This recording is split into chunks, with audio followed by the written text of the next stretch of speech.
예, 오늘 이 시간은 제7장 성폭력, 데이트폭력, 가정폭력에 대한 내용을 같이 나누도록 하겠습니다. 사실 폭력이라고 하는 말처럼 잘못된 말은 없죠. 또 우리가 일상에서 가장 버려야 할 그것은 바로 강압에 의한 폭력이라고 얘기할 수가 있습니다. 여기 자기의 목적을 위해서, 수단을 위해서 폭력을 행사해서 그 목적을 이루려고 하는 그 잘못된 것들, 나가서 데이트 폭력, 연인 관계 속에서 가장 사랑하고 아껴야 될 그런 대상을 폭력으로 장악하려고 한다는 그 자체가 잘못된 것이죠. 또 더 나가서 이 가정을 이룬 상태에서 자녀들을, 심지어는 자기 아내를 향해서 폭력을 행사한다라고 하는 그 자체는 반드시 없어져야 될 그런 부분이라고 말할 수가 있습니다. 그래서 오늘은 이제 앞부분에는 요즘 활발하게 전개되고 있는 그 미투 운동에 대한 내용을 쭉 다루고 있고요. 그 다음에 사랑, 책임, 존중에서 시작된다. 그래서 사랑이라고 하는 것은 그 책임감, 그리고 상대방에 대한 존중감, 그것이 반드시 함께 해야 된다라고 하는 이제 그런 내용들 나오고 있습니다.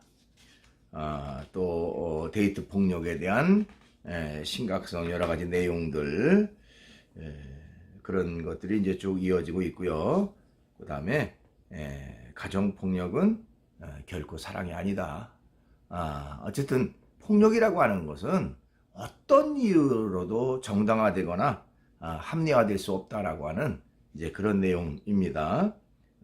그러면서 마지막 부분에는 진정한 사랑, 그 무한한 책임. 그래서 사랑에는 책임이 따르고 마음과 마음을 통하는 서로에 대한 존중감이 같이 있어야 된다라고 하는 것을 쭉 얘기하고 있습니다. 그러면 이제 PPT로 계속 수업을 이어가도록 하겠습니다. 예, 제7장 성폭력, 데이트폭력, 가정폭력 부분입니다. 사실 폭력이라고 하는 것은 어떤 이유에서든지 정당화될 수도 없고 합리화될 수도 없는 것이죠. 사람이 사람을 폭행한다, 폭력으로 상대방을 제압하고 어떤 목적을 이룬다라고 하는 것은 결코 바람직한 일이 아니라고 말할 수가 있습니다. 자, 내용을 같이 한번 살펴보도록 하겠습니다. 맨 처음에 보니까요, 1번 해시태그 미투입니다. 자, 미투 운동이라고 하는 것이 활발하게 전개되고 있죠. 그럼 미투 운동이라고 하는 게 도대체 뭐냐 하는 것부터 좀 살펴볼 필요가 있습니다. 예, 성폭력 피해자들이 SNS를 통해 자신의 피해 경험을 잇따라 고발한 현상으로 사회에 만연한 성폭력의 심각성을 알리고 피해자가 연대를 위해 진행됐다라고 말할 수가 있습니다. 자, 이런 그 미투 운동이 활발하게 전개되기 전에는 어떻게 보면 피해자들이 자신의 피해 사실에 대해서 정당하게 당당하게 알리지 못했고, 또 그거에 대한 관심도도 적었습니다. 그렇기 때문에 그런 그 성폭력 피해가 계속해서 늘어나는 하나의 원인 제공이 되어지기도 했다라고 하는 것이죠. 그러나 이제 용감한, 또 용기 있는 분들이 시작을 해서 미투 운동이 전개가 됐고 그것이 사회 이슈화되면서 이제 성폭력 가해자들에 대한 그 처벌로 이어지고 이런 운동이 활발하게 전개됐다라고 말할 수가 있습니다. 처음에 이 미투 운동을 제안했던 사람은요, 2006년 미국의 사회운동가인 타라나 버크라고 하는 사람이 제안을 했다고 그래요. 그리고 이제 우리 교재에도 나옵니다만은 2017년 10월 폭로된 하비 와인스타인의 그 성폭력 사건을 계기로 빠르게 확산되게 됩니다. 우리 규제 내용을 잠깐 보면 2017년 10월 미국 영화계의 거물 제작자인 하비 와인스타인의 성추문을 고발하는 뉴스가 뉴욕 타임즈지와 뉴요커지에 보도됐다는 것이죠.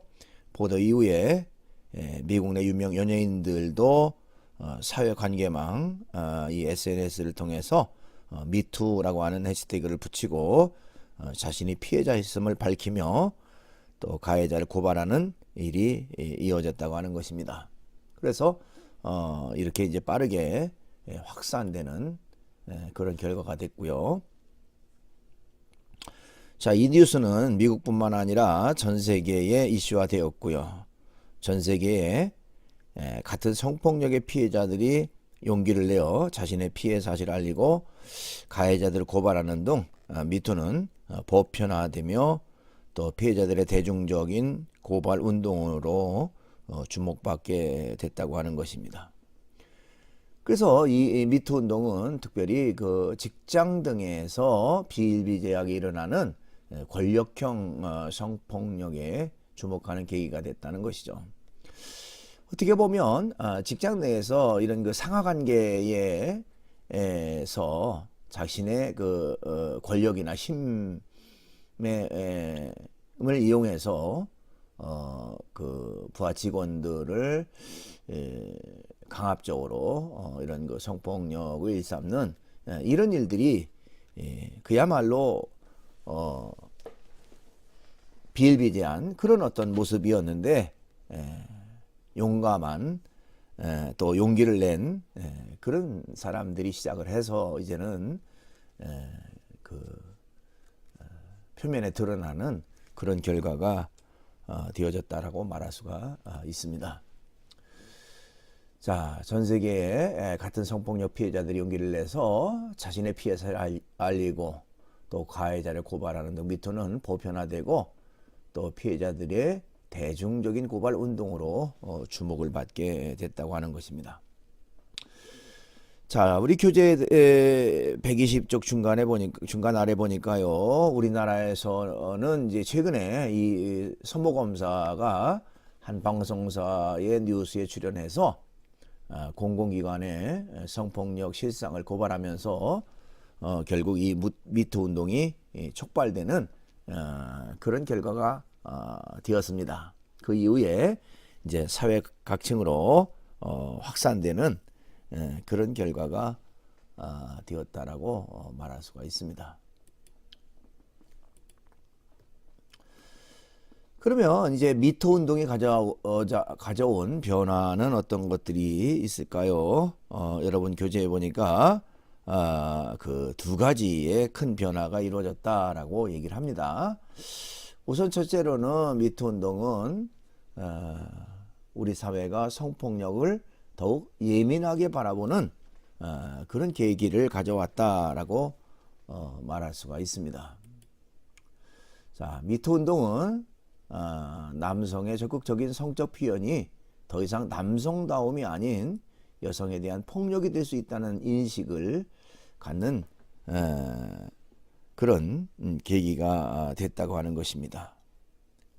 그러니까 그저 그냥 아무 일도 아닌 것처럼 치부해왔던 이런 일들이 실상은 너무 심각하고 또 어떤 범법적인 그런 일이었다라고 하는 인식이 사람들에게 점점 생기게 됐다고 하는 것입니다. 뿐만 아니라 이제 미투 운동은 성폭력 피해자들이 용기 있게 피해 사실을 알릴 수 있는 사회적 분위기를 형성하게 됐습니다. 그러니까 이 미투 운동을 통해서 그 전에는 그저 그냥 쉬쉬했고 좀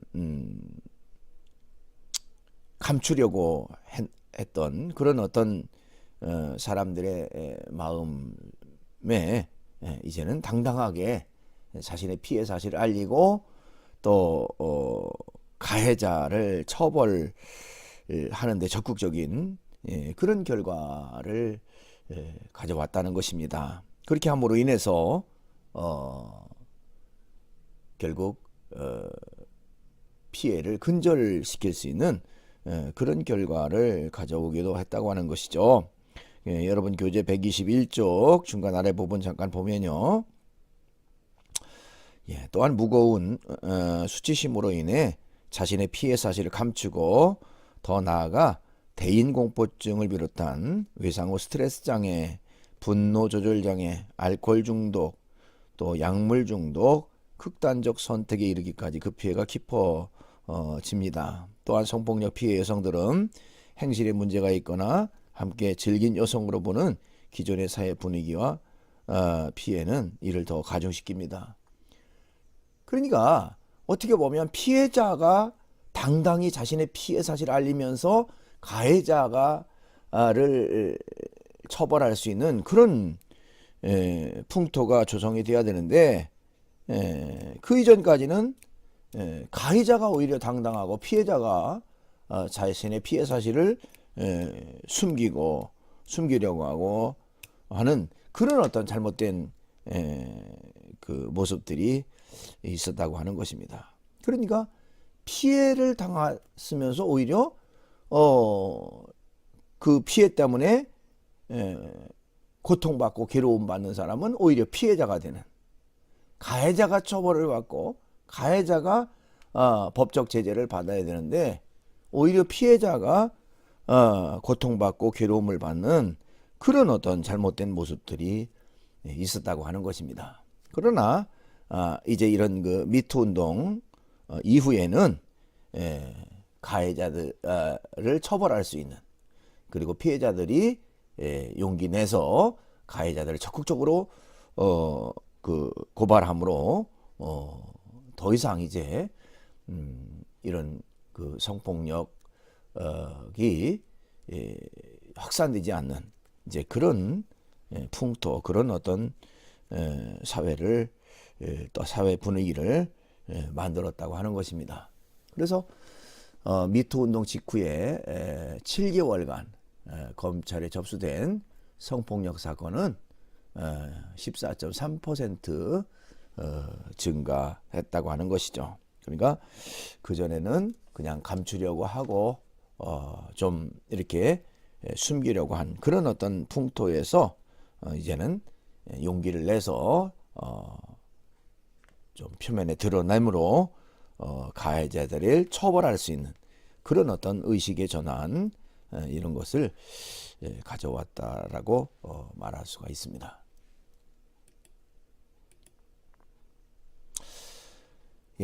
누구나 피해자가 될 수 있다는 것이죠. 자, 흔히 성폭력 피해자는 여성이라는 선입견이 있습니다. 그러나 분명한 것은 남성도 성폭력의 피해자가 될 수 있다는 것이죠. 그래서 그 대검찰청 범죄 분석에 의하면 2014년 성폭력 남성 피해 건수는 전체 성폭력의 5%인 1375건에 이르렀다고 하는 것입니다. 그러니까 우리가 일반적으로 성폭력 피해 그러면 이제 여성들만을 생각하기가 쉽지만 실제로 여성만이 아닌 남성들도 성폭력 피해자로서 될 수가 있다 하는 것을 이런 그 피해 건수를 통해서 알 수가 있습니다.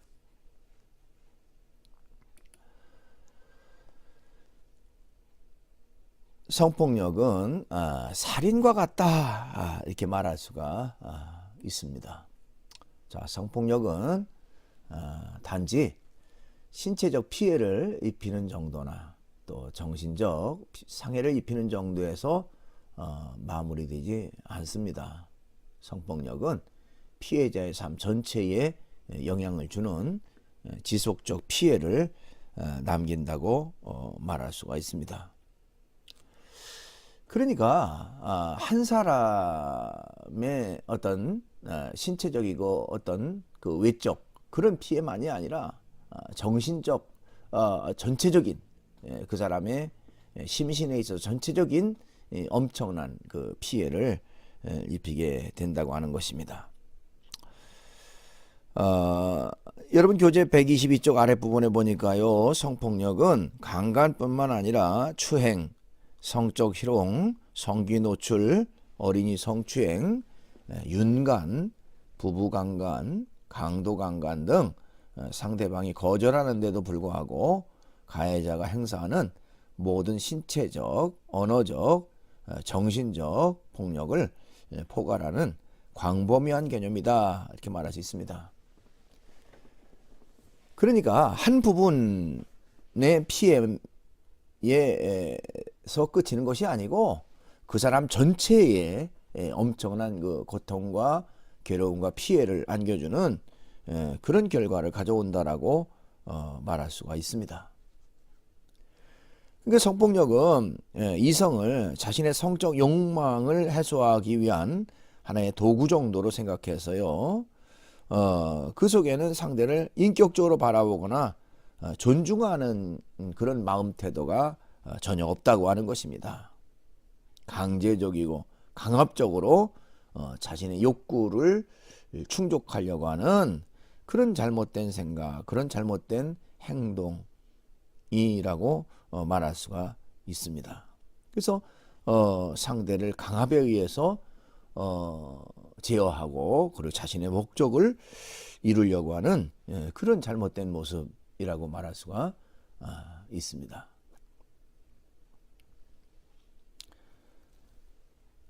여러분 교재에 보니까 성폭력은 파괴적인 쾌락을 낳는다. 인격과 정신 그리고 그 영혼을 짓밟고 영원한 고통을 양산한다.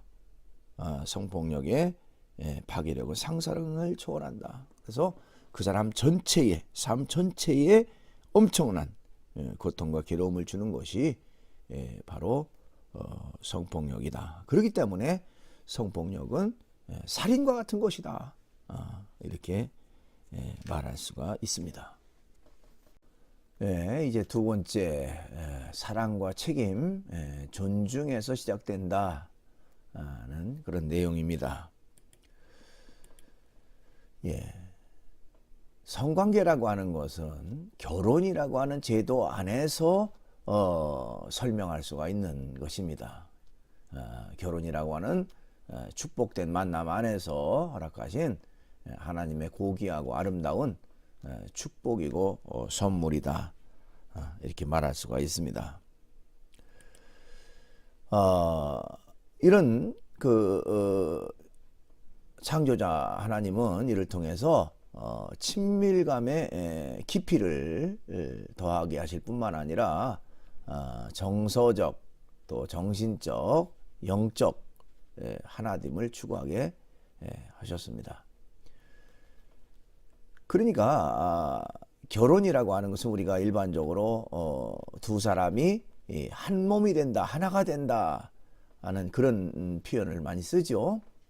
그렇죠? 각자 따로따로 이제 성장했던 두 사람이 만나서 결혼함으로 인해서 이제는 함께 생각하고 함께 생활하는 그런 것을 말합니다. 거기에는 이제 정서적, 정신적, 영적 하나됨이 있을 때에 비로소 아름다운 사랑이 이루어지고 또 행복한 그런 그 결혼 생활을 이어갈 수가 있습니다.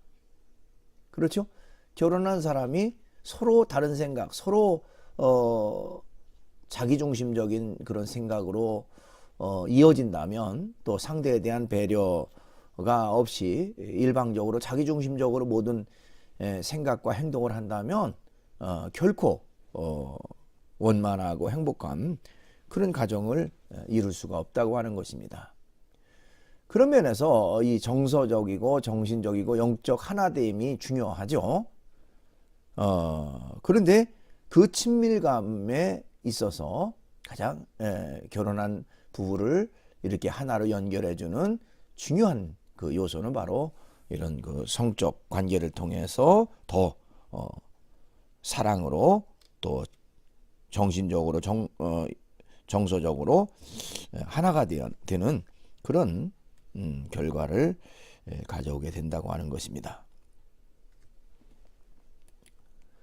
그 때문에 남녀 간의 성관계는 존중과 사랑 그리고 서로에 대한 책임이라고 하는 공적 전제인 결혼이라고 하는 관계를 통해서 이루어질 때 가장 아름다운 결과가 되어집니다. 그러니까 성관계는 결국 그 결혼제도 안에서 완성된다. 또 그 결혼제도를 위해서 만들어준 것이다. 이렇게 말할 수가 있습니다.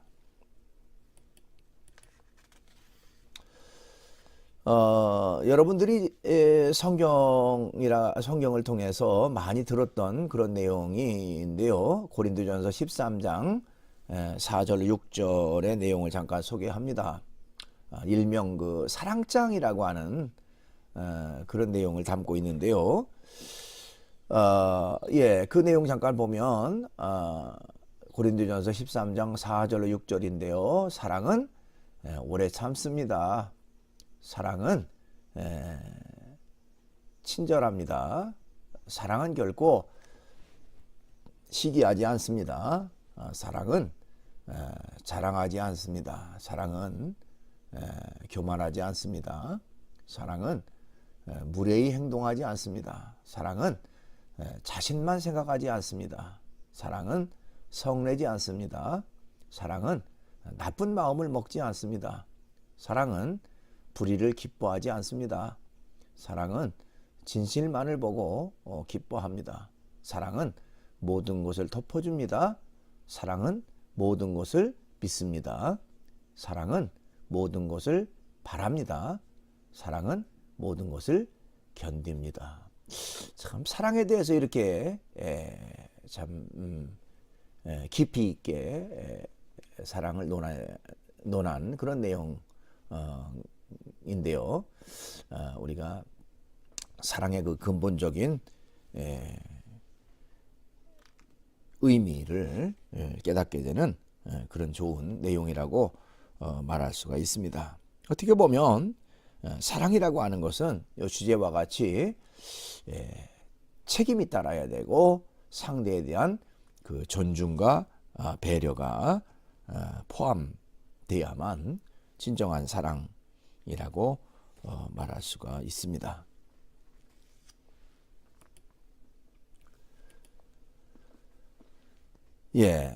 우리는 누군가에게 가장 귀한 자녀이고요. 누군가에게 가장 귀한 배우자이고 또 누군가에게 가장 귀한 형제 자매라고 하는 사실을 기억해야 합니다.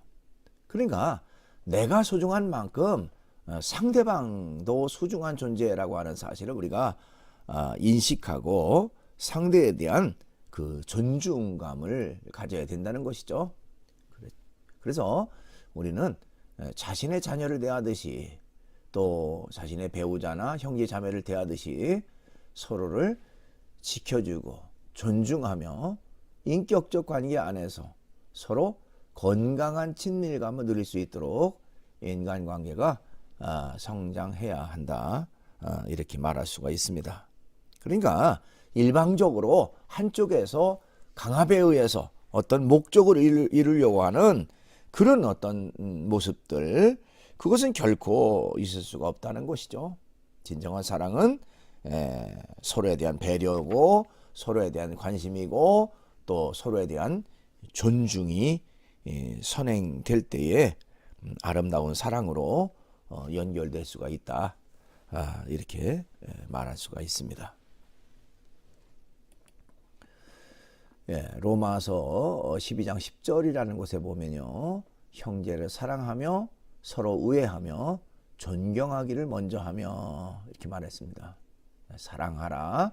서로 우애 있게 지내고 존경하기를 먼저 해라. 그러니까 상대방에 대한 존중감을 갖고 대하는 태도, 그것이 중요하다. 이렇게 말하고 있는 것이죠.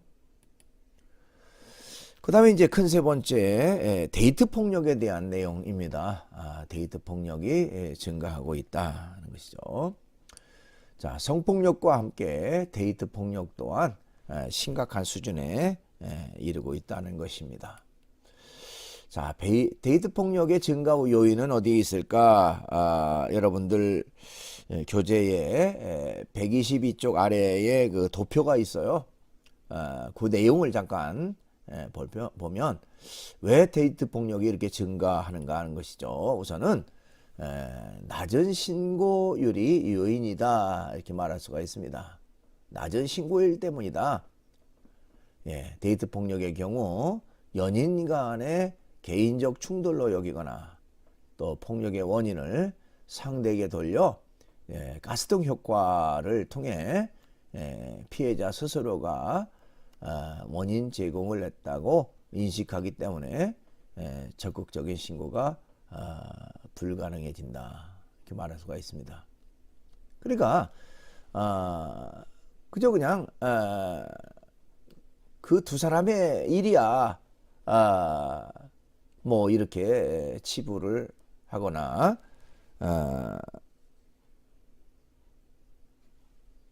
또 거기 그 가스등 효과에 대한 내용은 뒤에 정리가 됐습니다만은 그 상황 조작을 통해 피해자가 상황 판단을 객관적으로 할 수 없도록 만드는 심리학 용어다 이렇게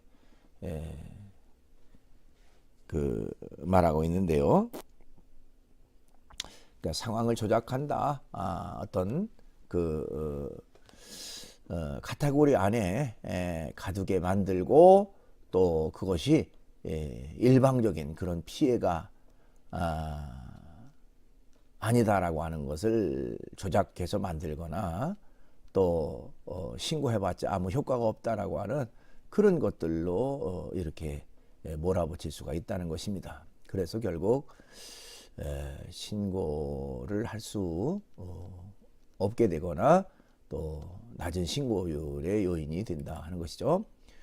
그 다음에 두 번째로는 데이트 폭력에 대한 범죄로서의 인식 부족과 이를 뒷받침할 만한 처벌 조항을 포함한 형법이 존재하지 않기 때문이다. 그러니까 데이트 폭력을 심각한 아주 끔찍한 범죄라고 인식하지 못한다는 것이죠. 뭐 그냥 뭐 사랑 싸움 이 정도 또 어떤 그 갈등을 피워나는 어떤 그런 행위 뭐 이런 정도로 가볍게 생각한다는 것이죠. 또 실제로 이런 그 범법에 대한 형법 조항이 미미하다는 것입니다. 처벌 조항이. 그래서 결국에는 데이트 폭력이 또 증가하는 원인을 제공하고 있지 않는가 이렇게 말할 수가 있습니다. 그 다음에 셋째로는 법원의 솜방망이 처벌 때문이다 이렇게 말할 수가 있어요. 연인 간의 사소한 충돌 정도로 데이트 폭력을 바라보는 시각이 존재하기 때문이다. 그러나 이는 데이트 폭력 증가의 외적 요인일 뿐이다. 가장 근본적인 요인은 이성 교제에 대한 건강하지 못한 인식과 이성을 바라보는 왜곡된 우리의 인식 때문이다. 그러니까 아까도 얘기했지만은 상대를 진짜 존중하는 태도를 갖지 못하고 자신의 목적과 수단을 위해서 또 아니면 함부로 말하고 함부로 행동해도 되는 그런 상대로 잘못 인식하는 그런 결과 때문이라고 말할 수가 있습니다. 거기에는 상대방의 상대방에 대한 존중감이 아니라 오히려 자기의 소유물이다라고까지 생각하는 잘못된 그런 생각이 바로 그 원인이라고 말할 수가 있습니다. 아까 나왔던 그 가스등 효과라고 하는 내용은요, 상황 조작을 통해 피해자가 상황 판단을 객관적으로 할 수 없도록 만드는 심리학적인 용어입니다. 그래서 이런 걸 통해서 결국 그 처벌을 그 신고를 제대로 하지 못하도록 그렇게 만든다 하는 것이죠.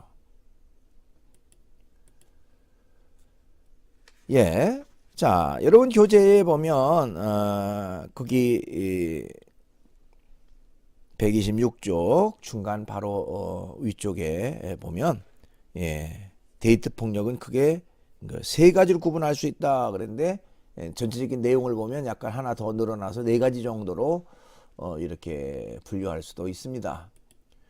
우선은 언어 폭력이 거기에 해당되는데요. 자, 이성 간의 언어 폭력은 일상의 대화에서 욕을 사용하면서 주로 시작한다고 하는 것입니다.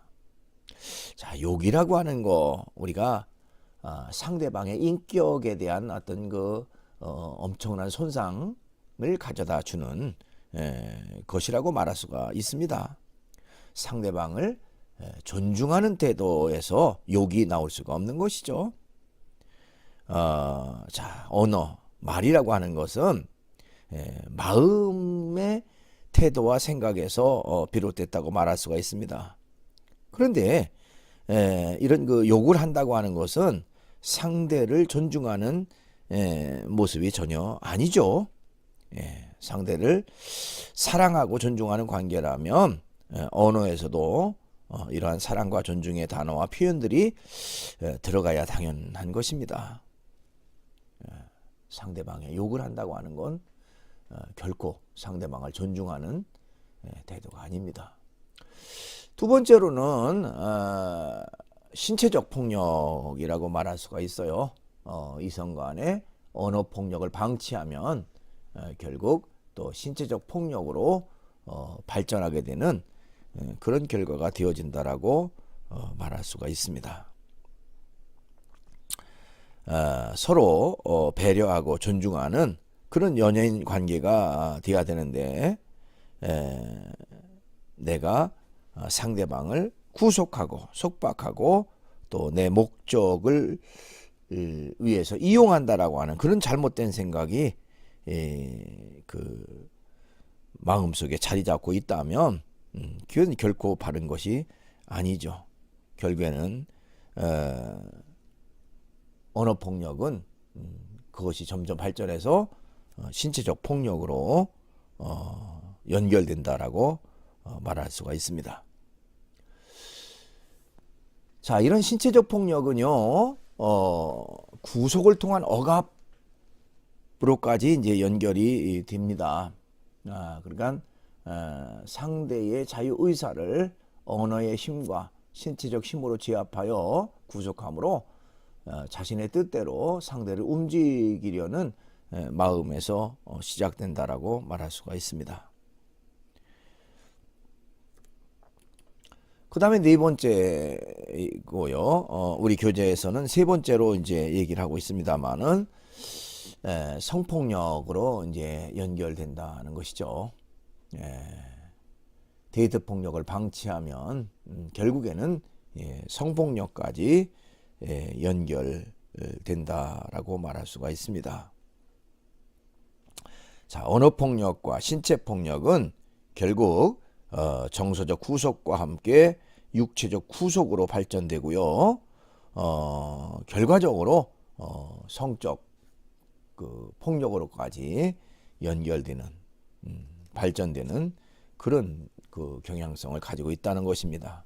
그렇기 때문에 애초에 우리가 언어 폭력이나 이런 것들의 심각성을 인식하고 상대방을 사랑하고 존중하는 태도를 가질 때에 이런 그 잘못된 것이 점점 큰 더 큰 잘못으로 연결되는 것을 막을 수가 있다. 이렇게 말할 수가 있습니다.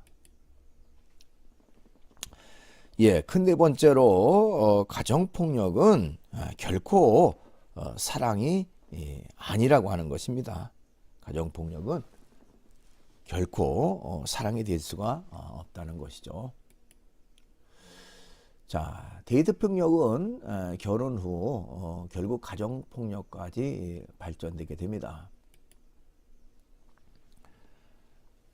데이트 폭력과 가정 폭력의 공통점은 가장 친밀한 관계, 가장 편안한 관계에서 폭력을 행사한다는 그런 측면이다 이렇게 말할 수가 있습니다. 그러니까 하루아침에 이루어진 것이 아니라 이런 그 잘못된 것들을 방치하고 또 잘못된 것들이 이어지다 보면 결국 더 심각한 그런 그 폭력, 가정 폭력까지 연결되게 되는 그런 결과를 가져온다라고 말할 수가 있습니다.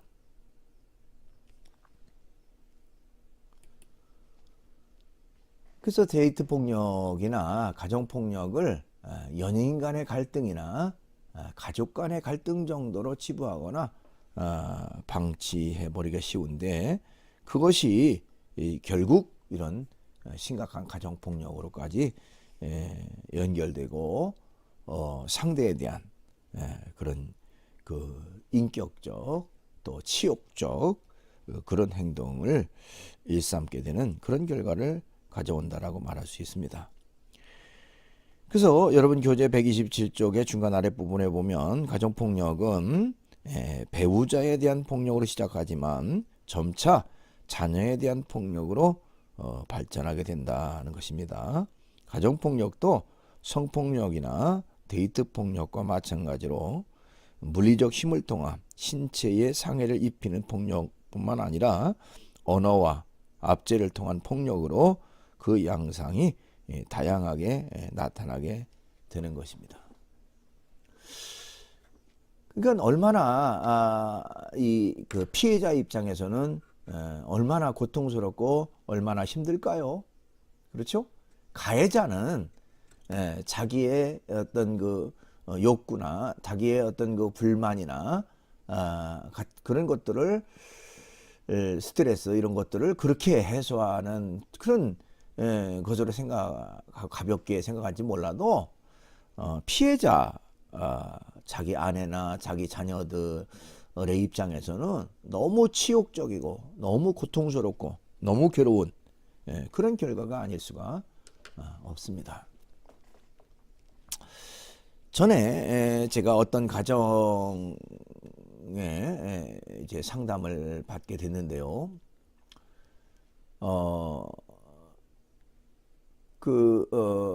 이제 부부가 결혼해서 자녀 하나 하고 이렇게 3명이 살고 있는데 그 남편 되는 분이 평소에는 그렇게 뭐 큰 문제점과 또 큰 어떤 폭력적 요소를 보이지 않다가도 술만 먹고 들어오면 사람이 완전히 바뀐다는 것이죠. 그래서 술만 먹고 들어오면 온 가족이 이제 초비상 상태에 들어온다고 하는 것이고요. 더 좀 끔찍한 것은 자녀를 앞에 무릎을 꿇혀 놓고요. 자기 아내도 같이 무릎을 꿇게 만들고 호통을 치고 또 심지어는 이제 자기 허리띠를 풀러서 이제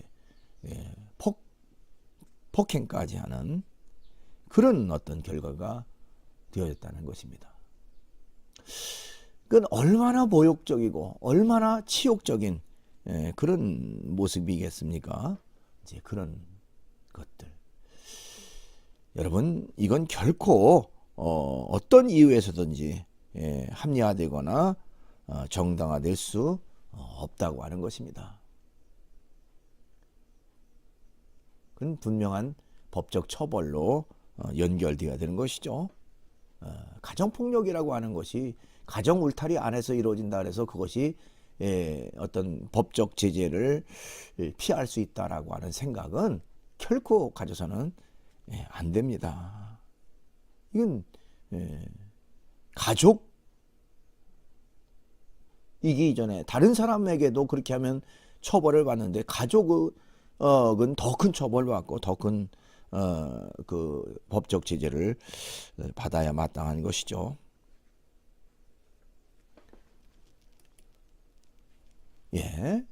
그렇지만 그 데이트 폭력이나 가정 폭력은 상대에 대한 압제와 억압의 수단으로 물리적 힘을 가한다는 공통점이 있고요. 이는 명백한 범죄임을 기억해야 됩니다. 그렇죠? 그저 그냥 우리가 쉬쉬하고 눈 감아줄 그런 일이 결코 아니라는 것이죠. 끔찍한, 무서운, 명백한 그런 범죄에 해당된다라고 하는 인식이 있어야 된다고 하는 것입니다.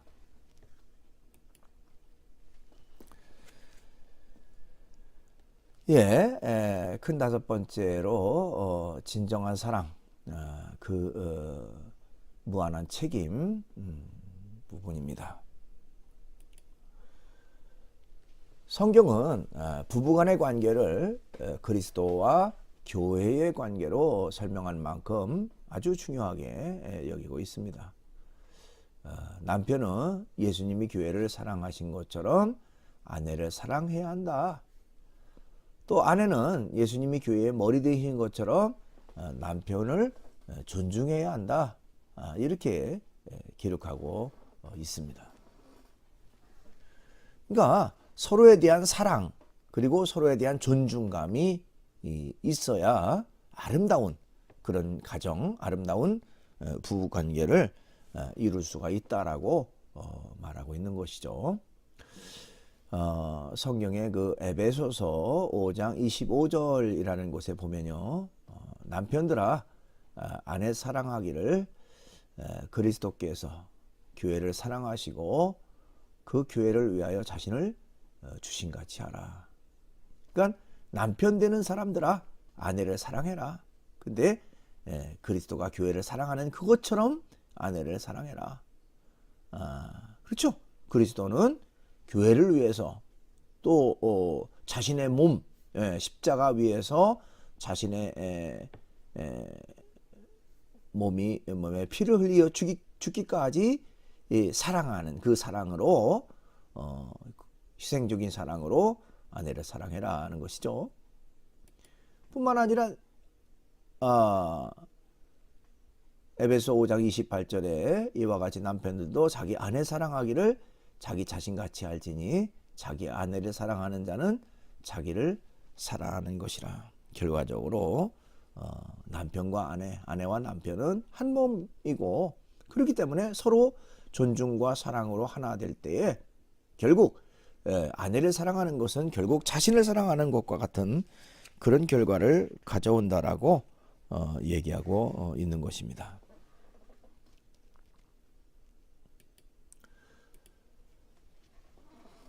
그 다음에 또한 이제 부모와 자녀와의 관계에 대해서도 우리가 좀 살펴볼 필요가 있는데요. 부모는 자녀를 노엽게 하거나 실족시키지 말아야 됩니다. 그렇죠? 자녀는 자기의 소유물이 결코 아니에요. 하나의 인격체지요. 인격체로서의 자녀를 존중하는 그런 태도를 가져야 되는데 마치 자신의 그 소유물처럼 생각하는 그런 일이 있어서는 안 되죠. 노엽게 하거나 실족해서는 안 된다. 또 자녀 입장에서는 부모를 함부로 대하고 또 그 부모에 대한 존경심이 없는 게 아니라 부모를 늘 공경하는 태도를 가져야 된다 하는 것입니다. 자, 이러한 말씀들은 가족 간에 상호 존중하고 또 사랑하고 배려하며 서로 돕고 책임을 나누는 그런 관계임을 우리에게 가르쳐 주고 있습니다. 그러니까 창조자 하나님이 인간에게 주신 가장 아름다운 모임, 가장 기본적인 행복의 단위, 그것이 바로 가정이죠. 가정. 근데 그 가정은 아름다운 가정은 하루아침에 이루어지는 것이 아닙니다. 그리고 저절로 만들어지는 것도 결코 아니에요. 서로 노력해야만 아름다운 가정을 이룰 수가 있습니다. 거기에는 서로에 대한 배려, 사랑, 존중감 이런 것들이 함께 있어야만 아름다운 가정으로 연결될 수가 있다라고 말할 수가 있습니다. 어느 책에 보니까요, 정원, 아름다운 정원, 나무도 있고 또 꽃도 있고 다양한 그 예쁜 식물들이 자라나는 아름다운 정원이 있는데, 그 아름다운 정원을 쉽게 망칠 수 있는 방법은 무엇일까? 뭐 그런 어떤 질문을 던졌습니다. 어떻게 그 아름다운 정원을 망칠 수가 있을까? 망치는 방법은 뭘까? 어떤 사람은 뭐 칼이나 낫 이런 도구를 이용해서 막 베어버리면 망쳐지지 않겠는가, 뭐 이렇게 말하는 사람도 있습니다. 또 어떤 사람은 그곳에서 그냥 막 짓밟고 뛰어놀고 뭉개버리면 결국에는 이제 거기에 아름다운 것들이 다 훼손되면서 결국 그 망치는 결과가 되지 않겠는가, 뭐 이렇게 얘기하기도 합니다. 그러나 그것보다 더 쉽게 그 아름다운 정원을 망칠 수 있는 방법, 그것은 바로 그냥 방치해 두는 것이죠. 그냥 방치해 두는 것. 그러니까 가꾸지 않고 방치해 두면요, 거기에 해충들이 와서 다 갉아먹고 이런 잡풀들이 자라나면서 꽃이라든지 이런 좋은 그 식물들이 다 말라 죽게 되고 완전히 폐허가 되는. 그러니까 방치해 놓으면 된다. 그것은 서로의 그 가정에 빗대서 설명할 수도 있습니다. 우리가 아름다운 가정을 만든다는 것은 그냥 저절로 아름다운 가정이 이루어지는 것이 결코 아니라는 것입니다. 거기에는 가족 구성원들이 서로에 대한 존중감과 사랑과 친밀감을 가지고 하나 될 때에, 또 노력할 때에 아름다운 가정으로 연결될 수가 있는 것이죠. 그런데 그렇지 않고 그냥 방치해도 그냥 무관심 속에, 서로에 대한 무관심 속에 살아간다면 그 가정은 결코 아름다운 가정이 되어질 수가 없다고 하는 것입니다. 언제든지 우리가 서로에 대한 존중감과 사랑과 친밀감, 이런 것을 가지고 나아가는 그런 모습이 있어야 된다는 것입니다. 행복이라고 하는 것은 만들어지는 것이 아니라 만들어가는 것이라고 말할 수가 있어요. 하루아침에 뚝 떨어지는 것이 결코 아닙니다.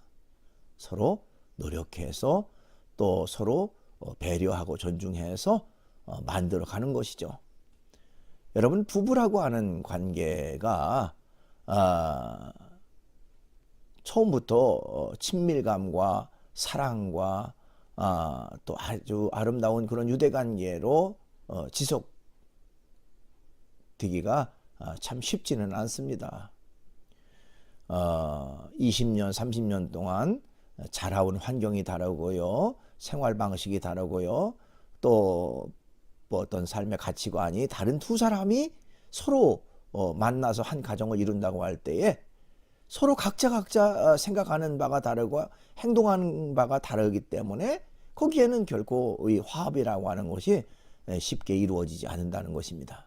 그렇기 때문에 화합을 위해서는 때로는 자기 희생이 있어야 되고, 때로는 상대방에 대한 존중감이 있고, 또 상대방에게 맞추는 그런 배려가 있어야만 비로소 화합을 해서 아름다운 조화를 이룰 수가 있습니다.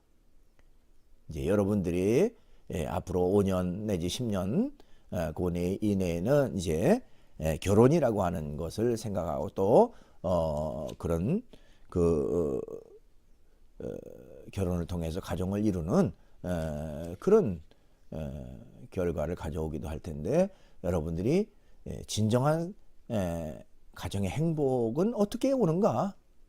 그것은 바로 서로가 서로를 존중하고 배려하고 사랑하는 거기에서 온다.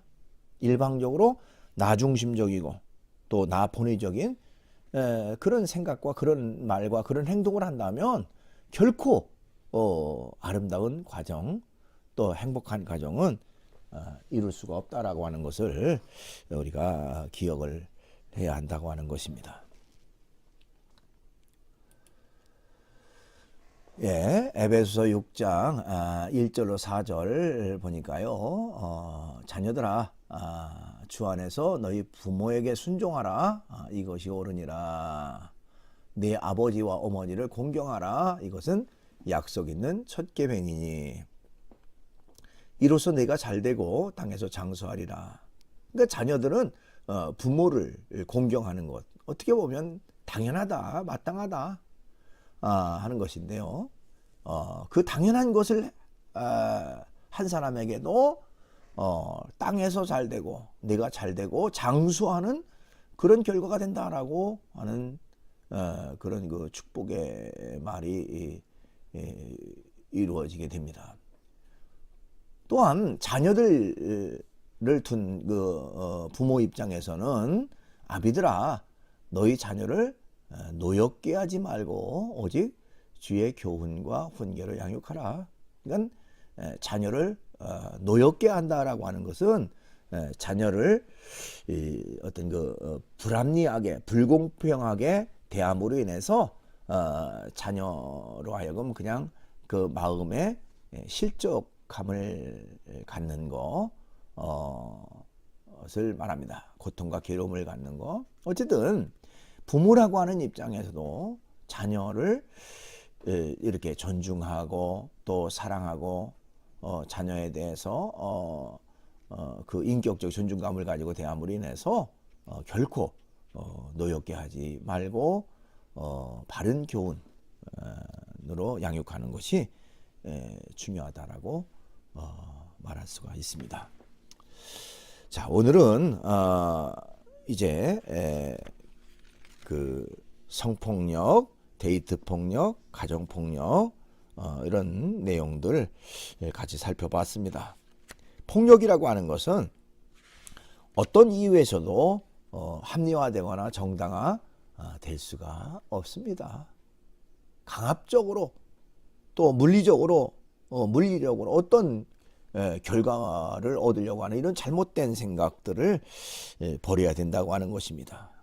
다른 사람에 대한 그 폭력도 나쁜 것이고 처벌이 따르는데, 하물며 사랑하는 아내, 사랑하는 자녀들에 대한 또 자신의 애인에 대한 그런 폭력이 이루어진다면 이것은 있을 수가 없는 것이죠. 결코 바람직하지 않다는 것입니다. 뿐만 아니라 이런 그 성폭력이나 데이트폭력, 가정폭력이 하루아침에 그런 엄청나고 그런 끔찍한 결과로 폭력의 상황이 이루어지지 않는다. 작은 것이 결과적으로 큰 결과물을 만드는 것처럼 작은 그런 그 잘못된 것들이 결국 큰 범죄로까지 연결되는 결과를 가져온다고 하는 것입니다. 그러니까 작은 말 한마디도 함부로 해서는 안 된다는 것이죠. 특별히 상대에 대한 욕설 같은 것들은 결코 있을 수가 없다. 상대의 인격을 침해하는 그런 어떤 결과를 가져온다. 이런 것들이 점점 묵인되고 또 아니면 자기 스스로 거기에 빠져들다 보면 자기도 알지 못하는 사이에 엄청난 이런 그 폭력 범죄로까지 연결되게 되고, 아름답고 행복한 가정을 파괴하는 그런 결과로 연결된다고 하는 것입니다. 때문에 어떤 이유에서든지 정당화되거나 합리화될 수가 없다라고 하는 사실을 기억해야 합니다. 자, 오늘은 이렇게 정리하도록 하겠습니다. 수고 많았습니다.